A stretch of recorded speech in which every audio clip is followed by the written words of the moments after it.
நெஞ்சில் அதிகமான சளி இருக்குது, குழந்தைகளுக்கு என்னங்க பண்ணலாம்? சிறந்த ஒரு மருந்து அப்படின்னு பார்த்தோம்னா ஒரு சிரப், ஆடாதோடை மணப்பாகு. இந்த ஆடாதோடை மணப்பாகு பற்றி நிறைய பேர் நீங்கள் கேள்விப்பட்டிருப்பீங்க. ஆடாதோடை நிறைய கசப்பு சுவை இருக்கக்கூடியது.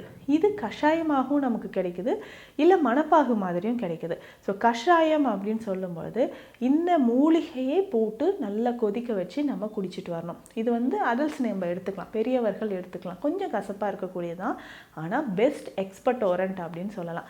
நெஞ்சு பகுதியில் இருக்கக்கூடிய சளியை வெளியேற்றுவதற்கு நமக்கு இது பயன்படுது. ஸோ நெஞ்சு பகுதியில் இருக்கக்கூடிய சளியை வெளியேற்றுவதற்கு கொஞ்சம் கொஞ்சமாக இதை நம்ம பயன்படுத்திக்கிட்டே வந்தோம்னா உடலில் இருக்கக்கூடிய கழிவுகள், வலிகள் நமக்கு குறைய ஆரம்பிக்கும். நெஞ்சு பகுதியில் இருக்கக்கூடிய சளிகளும் வெளியேற ஆரம்பிக்கும்.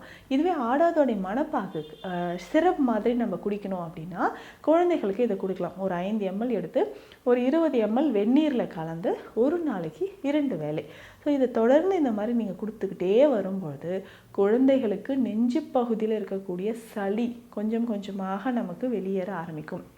சளி தொந்தரவு நமக்கு வெளியேறணும்னா இந்த ஆடாதோடை மணப்பாகு நீங்கள் பயன்படுத்தலாம். ஸோ தொடர்ந்து ஆடாதோடை மணப்பாகு இல்லை ஆடாதோடை கஷாயமும் நம்ம பயன்படுத்திட்டு வரலாம்.